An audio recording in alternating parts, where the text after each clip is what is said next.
Welcome to the deep dive. Today, we're really focusing in on Jasprit Bumrah, trying to figure out, what makes him such a special bowler in cricket today. Yeah, not just the results, but the how.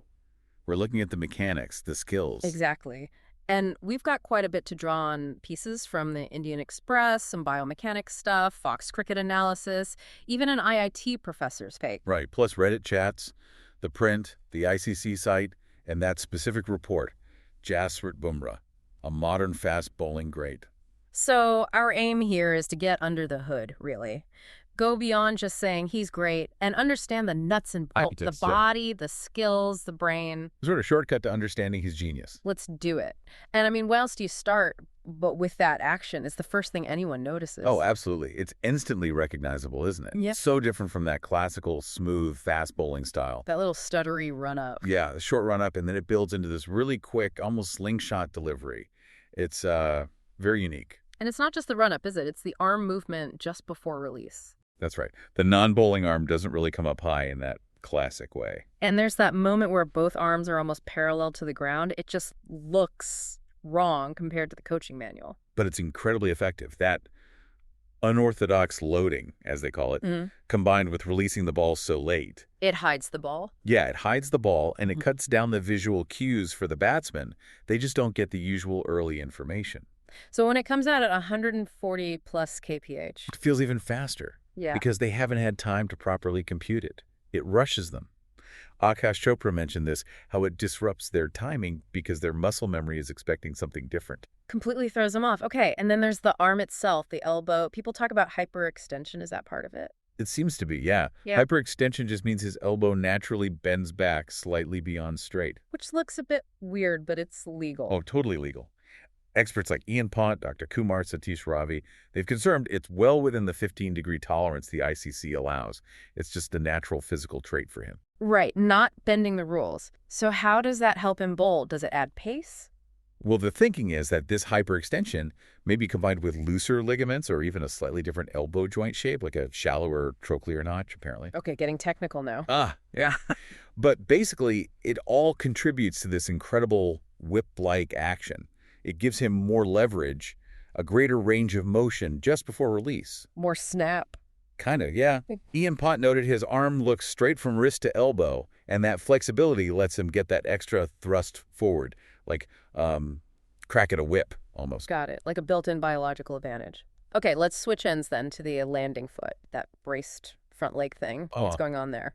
Yes. That's another really key piece. Right at the moment he releases the ball, his front leg goes ramrod straight.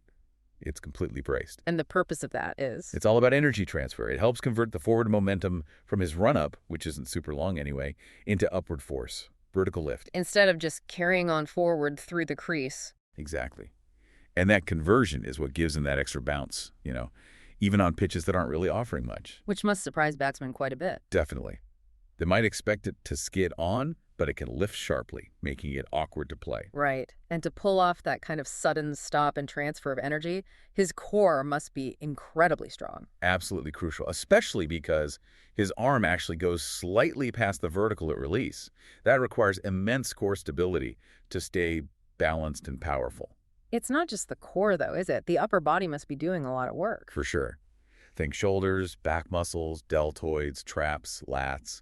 All those need to be incredibly strong to generate that explosive arm acceleration within his unique mechanics. It's a whole system working together. A very compact system, it looks like. His whole action seems very tight, very close to his body. That's a great observation. His arm path is more angular, closer to his body. Ultra compact, you could say. And the benefit of that is? Two main things, really. One, it's efficient. Less wasted energy means he can maintain that high pace for longer spells. Okay, makes sense. And two, it makes it even harder for the batsman. The release point is less predictable. The ball is hidden for longer. It just reduces their reaction time even further. So it all feeds into that idea of deceptive velocity we hear about? Precisely. He bowls consistently in the 140s, maybe 145 kph, which is quick, obviously. But it feels quicker. Exactly. Because of all these factors, the late release, the compact action, a slight visual wrongness of it, batsmen feel rushed. They feel like they have less time than the speed gun suggests. Okay, so the mechanics are fascinating, genuinely unique. But look, he's not just about the action, is he? His skill set is huge. Oh, absolutely. The action enables the pace and deception, but then he layers so many skills on top of that. He's got a full arsenal. Like he can swing the new ball conventionally, right? Yep, he can move it both ways through the air with the new nut, and he gets significant seam movement too. So he's a threat right from the start of an innings. And then later on, reverse swing. He's got that master too. When the ball gets older and scuffed up, especially in drier conditions, he can make it hoop the other way. Lethal. But I guess the signature weapon, the one everyone talks about, has to be the Yorker. Without a doubt. I mean, when Wasim Akram, arguably the greatest Yorker bowler ever, calls yours the best and most effective Yorker in the game today. That's some serious praise. It really is. Some people think his background playing tennis ball cricket might have helped develop that incredible accuracy, firing it right into the toes. And he uses it everywhere, not just T20 death overs. No, he brings it out in tests too, to break partnerships, attack the stumps. It's a constant threat. And the control he has over it is remarkable. Plus the variations, the slower balls, he seems to bowl them without giving much away. That's the key, isn't it? Minimal change in action. He's got slower balls, even a slower off-cutter sometimes, but the arm speed looks very similar. It's pure deception. I also saw a mention of a contrast swing. What's that about? Yeah, contrast swing. It's a bit more complex. It can happen with an upright seam at high speeds. The airflow dynamics can cause late swing, sometimes behaving a bit like reverse swing. So unpredictable. Pretty much. It adds another layer of doubt for the batsman. Pace, conventional swing, reverse, seam, Yorkers, slower balls, and maybe even this contrast swing. It's a lot to handle. It really is a complete package. Okay, let's touch on the science bit again. The Fox cricket analysis about his wrists. Right, that was fascinating. Their Fox biometric tech measured his arm speed at release around 75 km/h, but the ball was coming out at, say, 135 km/h. Wow. So the difference. They put it down to his wrist, attributing like 60 kilometers of extra pace just to that magical right wrist. It shows the incredible torque and snap he gets right at the end. That's incredible. And what about the dip, the IIT professor's work? Yeah, that ties into the Magnus effect, how spin affects flight. Normally, backspin helps a ball hang in the air a bit. Like giving it lift, yeah. Exactly.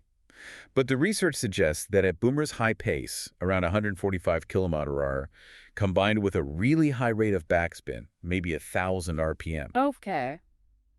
That specific combination, that ratio of speed to spin, can actually trigger a reverse Magnus effect more strongly. Meaning it goes down instead of up. Essentially, yes. It experiences more downward force, causing it to dip faster and sharper than you'd expect for a ball bowled that quick. So that's why his Yorkers seem to just drop under the bat, and even shorter balls can skid through lower. That's the theory. Yeah. It makes judging length incredibly difficult. There was some chat on Reddit about whether he always gets dip, but this research provides a solid scientific explanation for how he can achieve it, especially at top speed. Amazing stuff. But it's not just physics, is it? The mental side of cricket is huge. What's Bumrah like upstairs? He seems incredibly strong mentally. He's described himself as naturally aggressive, but he's learned to channel it inwards. Not outward displays. No, he focuses that intensity on concentration and execution, not on, outward aggression. He believes being outwardly calm and relaxed is actually a psychological advantage. Makes sense. Keeps the opposition guessing, keeps himself clear-headed. Exactly. Better decision-making under pressure.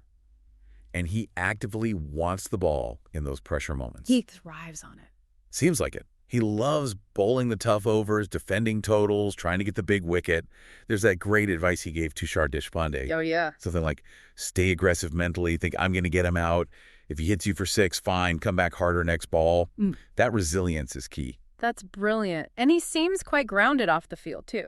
Very much so, by all accounts. Yeah. Down to earth, but always looking to improve. Like when he consciously worked on adding a reliable outswinger around 2019, he never seemed satisfied. Constantly evolving. It's that blend of talent, hard work, and mental toughness. No wonder the greats rate him so highly. Yeah, the quotes are quite something. Kohli calling him the most complete bowler in world cricket. Darren Lehman saying, best I've ever seen live, comparing his impact to Mitchell Johnson. Steve Waugh saying he was the difference in key series. Wasim Akram on the Yorker, obviously. Even McGrath is a massive fan, praising his control and how he adapts. And the stats back it up. Yeah. Reaching 200 test wickets with the best average at that point? Yeah. That's historical stuff. And recently, player of the tournament at the T20 World Cup, his figures were just unreal. Phenomenal. 15 wickets, average just over 8, economy barely above 4 runs and over. Against all the top teams, too. Just dominant. Can't forget being the first Asian bowler to get 5 fifers in Australia, England, and South Africa in the same year, 2018, shows he can do it anywhere. It really does. Consistency across formats, across conditions. Yeah. He's truly a modern great. So wrapping this up, it's clear there's no single magic bullet to Jasprit Bumrah's success. Not at all. It's this incredible mix, isn't it? The unique biomechanics, the action, the hyperextension, that braced leg, the compactness. Then the skills, the Yorker, swing both ways, seam, the variations, that potential for dip. And layered on top of all that, the mindset. Yeah. That controlled aggression, the calmness under pressure, the drive to keep getting better. It's a potent combination, which leads to a final thought, maybe. Given everything we've discussed, all these unique elements, how might Bumrah actually change fast bowling going forward? That's a great question. Will others try to copy elements? Can they even replicate his physical gifts? Or is it more about learning from his approach, the dedication, the skill development, the mental game?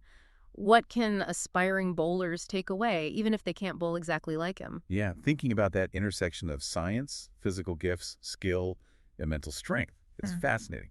Hopefully this deep dive has given you a much clearer picture of what makes Bumrah so special.